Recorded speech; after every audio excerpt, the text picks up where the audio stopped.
I saved $1,000 with a $15 per hour job. Here's what most people don't realize. Low income doesn't mean you can't save, because there are simple methods that actually work. Strategies nobody talks about that completely change how I handle money. So today I'm breaking down the 4 strategies that took me from $0 to $1,000 saved, and how you can start doing the same without waiting for a raise or cutting everything you enjoy. Most people don't have a spending problem, they have an awareness problem. And before you can fix your money, you have to face it. That's what I call the mirror test. It's simple. You put your money habits in front of you. No excuses, no filters, no pretending. Just raw, honest reflection. When I first started trying to save, I kept telling myself, I don't spend that much. I'm just broke because I'm underpaid. But I never actually looked at where my money was going. I just assumed it wasn't my fault. Like I was a victim of my own income. So I took the mirror test. And for 1 full month, I tracked everything I spent. Things like those random treat yourself moments at the gas station, or some subscriptions I didn't even remember I signed up for. Everything, and what I found was wild. It wasn't big purchases draining my account. It was small forgettable transactions. $7 here, $12 there, stuff I couldn't even recall buying. By the end of the month, I had spent hundreds of dollars on things that didn't even bring value to me. That's a good chunk of my saving goal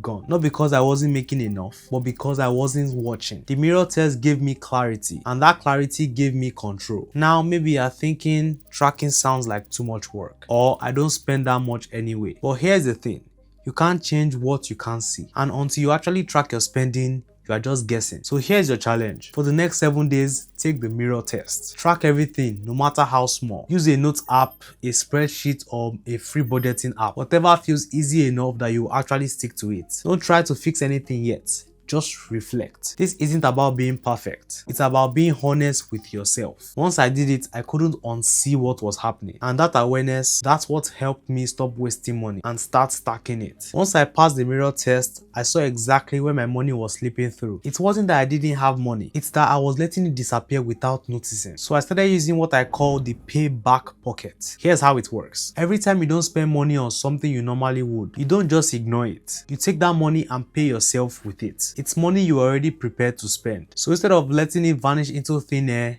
you capture it. I started with small stuff. I skipped one $7 takeout lunch, and I transferred that $7 into my savings account. I canceled a $12 subscription I wasn't using, and I paid myself $12. Didn't go out one Friday night. That was $30 I dropped into my payback pocket. It added up faster than I expected. The first week alone, I moved over $50. By the second month, this method alone covered almost half of my savings for that month. But more than the money, it shifted my mindset. Instead of asking, can I afford this? I started asking, would I rather pay them or pay myself? And I started choosing me. The best part, it didn't feel like I was giving up anything. It felt like I was earning just by making smarter choices. Now, let's be real. You don't need to cancel everything or live like a monk. This isn't about guilt or deprivation. It's about choosing 1 or 2 expenses that you can either pause or cut into half, and then move that money immediately. If you don't move it, it's gone. You will spend it somewhere else without even realizing. The payback pocket makes it real. It turns discipline into dollars and saving into something you can see. So here's your move this week. Pick 2 things you can skip or reduce.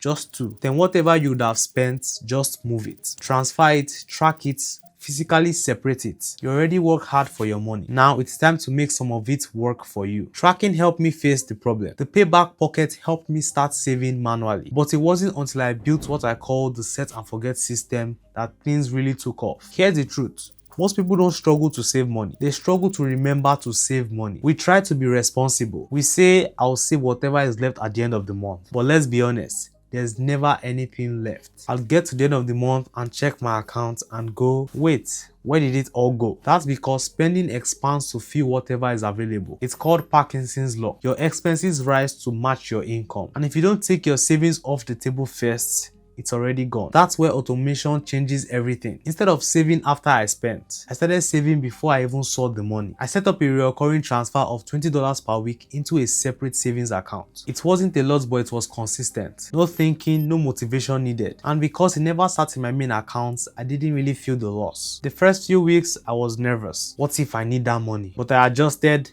fast. That $20 a week eventually turned into $100 a month, which turned to $1,000 in less than 9 months, all without stressing, budgeting daily, or tracking every single penny forever. That's the power of the set and forget system. You make saving the default, not the decision, and you let systems do what willpower can't. Think about it. Why do you never miss your taxes? Because the money is gone before you even see your paycheck. Now imagine if your savings worked the same way. If a small percentage has been going to your savings since your first job, you'll probably be shocked how much you have by now. So what if you made savings feel like a tax? Except this time you are the one getting paid. That's what automation does. It takes the money off the table before it disappears. So here's how to set it up. Log into your banking app. Set a weekly or bi-weekly transfer, depending on what your pay schedule is. Even if it's just $10, even if it's just $5. Pick an amount that seems too small to fail. The goal is not to impress anyone. It's to build the habit first and stack results over time. Because when your savings is automated, you start building money momentum even on your worst weeks. Set it once and let it run. That's how you start stacking wins without even thinking about it. Now, this last step is one most people overlook, but it gave me the fastest wins when I was just getting started. It's what I call the trade-up trick. Here's the idea. You're probably sitting on money right now without even realizing it. It's hiding in your closet, under your bed, in that drawer full of wires, old gadgets, and random things you swore you'll use one day. We all have stuff we've outgrown, clothes we don't wear, tech we don't use, shoes collecting dust, gears from hobbies we dropped 2 summers ago. None of it is helping you today, but it can fund your savings tomorrow. That's what I did. I sold an old phone. I sold my pair of soccer boots. I gave away and sold some clothes I wasn't using anymore. Individually, nothing crazy, but all together, that brought in a good amount of money. That was a decent amount I could put towards my $1,000 saving goal without even touching my paycheck. And once I got started, it became addictive. With any chance I got, I'll look around my surroundings and ask myself, is this helping me or is this holding me? If the answer was no, I'll sell it, give it away, and use the money towards something that actually mattered. That's what makes the trade-up trick powerful. You're not sacrificing your income. You're not taking on another job. You're simply turning what you don't use into fuel for your future. Now, I know selling things could feel like stress. You might be thinking, what if nobody wants my stuff? Or I hate dealing with people online. I get it. But here's the thing. You don't have to sell your entire life. You just need to move a few things at a time. Start small, 3 to 5 items. Post on places like Facebook Marketplace or eBay, whatever feels easiest. Take decent photos, write a simple caption, set a fair price, and let the market do its thing. You'll be shocked how fast people snatch up the stuff you stop noticing. And every dollar you make, it's a trade-off. From clutter to clarity. From maybe one day to right now and moving forward. I used the trade-up trick throughout my journey. Every time saving felt slow. Every time I needed a boost or felt stuck. I'll trade something up and keep going. Because your space isn't just where you live. It's where your momentum hides. And you already have more value than you think. It's not just in cash yet, but it can be. So let's lock it in. Step 1. I started with the mirror test. I tracked every dollar to understand where my money was going. Step 2. I used the payback pocket. Every time I skipped an expense, I paid myself instead. Step 3, I set up the set and forget system, automating small weekly transfers that added up fast. And finally, step 4, I used the trade-up trick, selling stuff I didn't use anymore to boost my savings. That's the system I used to save $1,000 with a $15 per hour job. And if I can do it, so can you. But here's the thing.